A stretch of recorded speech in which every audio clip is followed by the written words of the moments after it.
Good afternoon, ladies and gentlemen.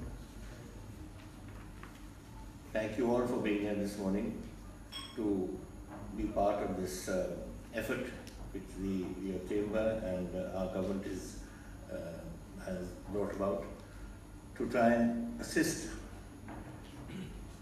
industry and our own state in the process to come to our state and to get involved in whatever your industry is and whatever you wish to do in Punjab. Now Punjab, unfortunately, over the years, I say unfortunately because it affects us, though the nation wanted it, has concentrated on food production. And India needed it. I don't know, many of you would remember at one time we were going around with the begging bowl and the PL-480, the Americans were giving us the food grain.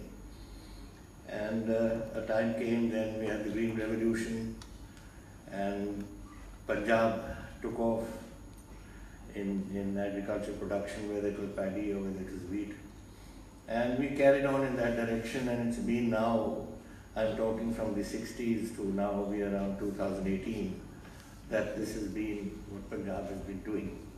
Now in the process, over these last some years, the food production has increased in the rest of the country, particularly rice. Now wheat, unfortunately, only grows in the northern states, so we have to produce whatever the country wants. But in paddy, you've got the Ganga Jamna belt, which has become completely a paddy growing area. You've got the Narmada belt, you've got the coastal Andhra belt, you've got all over paddy is now coming out. In fact, I was quite amazed this May. I was flying down, and when you fly down from Chandigarh, you have to go to Sarsava, Saharanpur, and then turn down south towards Delhi. And I was looking, there was not a drop of water in the Jamna. So the entire water has been put into agriculture projects to produce more food. And it's come to a point now that India is self-sufficient in paddy. In fact, we are overproduction producing paddy. This year, my little state, we are in less than 2% of India. We have produced 20 million tons of food grains. And I think this year we are going to be in for more because the current government has increased the MSP of paddy. So I think everyone's stopped growing cotton and is growing paddy now. So we're going to have more than that. So anyway, that was what our Punjab was looked at. In the meantime, agriculture holdings fell, population increased, and we started having a problem of what to do with our youngsters and where they should go. We have 140 ITIs. We have 300 polytechnics. More and more colleges are emerging. More and more technical institutes are emerging. More and more this year we've just brought in the Ashoka University into Mohali.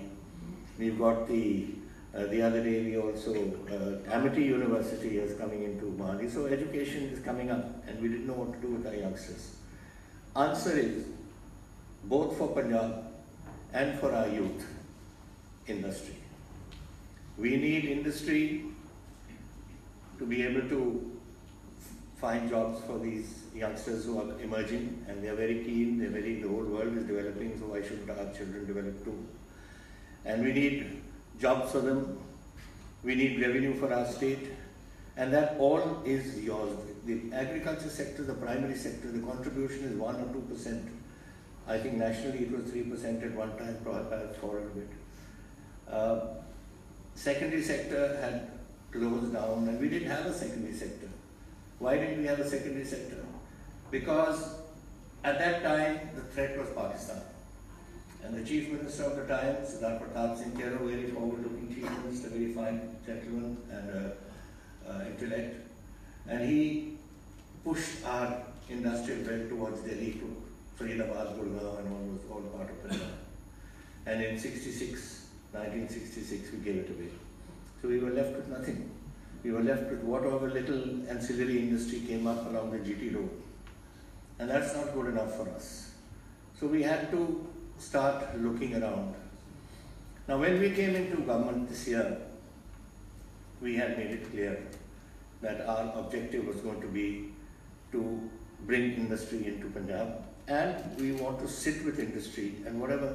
There's no point us bringing out a policy which doesn't suit you. You take one look at it and throw that paper away. So we set up this Invest Punjab group. They have been interacting with industry, and you'll be happy to know that since we've only been there for now 14 months, but in this 1 year, we have got 10,000 crores invested in the state already. And I was just talking to the Chief Secretary, and I said, what do you think our target should be for the next couple of years? He said 30,000 crores every year. So hopefully, if that happens, it'll happen. And you know, this is not you have to do things, and whatever you want done, we are there to assist you. I don't want Punjab government to be involved in any industrial. It's not our job to run industry. It's your job to run industry. It's our job to assist you run your industry. And if don't think that this policy which has now come out is a sacrosanct document. If suddenly somebody finds that something is not right, and you come to us, we'll amend it. We want to make it a policy which attracts everybody. And we want to make it a policy which helps you make money. That's what your objective is, to make money. And in the process, to find us jobs and to give us part of the revenue for us to run our state. That for me is something which is very essential, because Punjab has not, as I said, if today somebody was mentioning that India was running at 7.5%, well, Punjab was less than that. And we shouldn't be less than that. We should have been much more than that. We are very enterprising people. And instead of, I think it was down to 5.7% or something, which was the figures which I last saw. And we should be more than that 7%. We should be running 9%. And that is what we want you all to contribute to. I know there is always that feeling which comes that should we or shouldn't we? Well, I think as far as the government is concerned, you have been given all the facts and figures. Rajat has given you those figures. And your own industrial members of your chamber have also mentioned this today from this podium. I can only tell you that we will be there to assist you in everything. And don't worry about anything else. The work culture is there. And I'll tell you what happened. The day we were passing a policy, day before yesterday in the cabinet, that was the day that we had an international job fair. And we gave 15,000 youngsters letters for jobs to be in various parts of the world. Now I want those 15,000 jobs to be here in Punjab. Why should my youngsters go and look out? Because they're going out because they don't have an opportunity here. And this is something, for me it's important because it is somewhat drug related. When you can't find jobs, frustration comes. When frustration comes, what do? You do these silly things of drugs and all. And we've come down very hard on this drug business. And fortunately, now all our drug addiction centers, etc., are all full. And parents are taking their children there to get them cured. So that is one side of the story. The other is, don't think that we are a border state and that border state will, somebody's mind that, you know, we've had 3 wars with Pakistan, it could be a 4th war. I don't think there's going to be a 4th war. I think the lesson they have learned in Bangladesh will stay for a long time to come. And I'll tell you what happened. When I was Chief Minister last time, I went to Pakistan on a one-to-one, Punjab to Punjab sort of, to see how we can. The Prime Minister wanted it, Dr. Manmohan Singh ji. So I went and I met my counterpart there, and we worked out something about sports, etc. And then in my mind, I always had it that as a young officer, when I was aide to General Harbakh Singh, and we had gone after the Pakistan War of 65 to Lahore, where the 2 generals, Bakhtiar Rana from their side, General Rana, and this side, General Harbakh Singh. We were talking about prisoner exchanges, we were talking about territorial, which we held. We held the whole Sialkot belt and all that sort of thing was being discussed. So General Rana's aide was his son Qazi Rana. He was a young captain also. So both of us, while the generals were at it, went off. I said, I've never seen Lahore. He said, have you never seen Lahore? I said, no, I've never seen Lahore. So he said, chalo. So while the generals were there, without telling them, we went off to go and have a look at Lahore, what Lahore was like.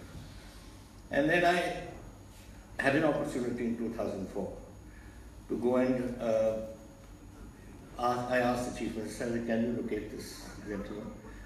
He had retired as a Major General by then. So we found him and he came to have breakfast with me. And then he insisted that tusi mere naal khana khana hai sham. I said, I can't, I'm leaving today. And you got your Eid starting and your Eid holidays have started, so you better get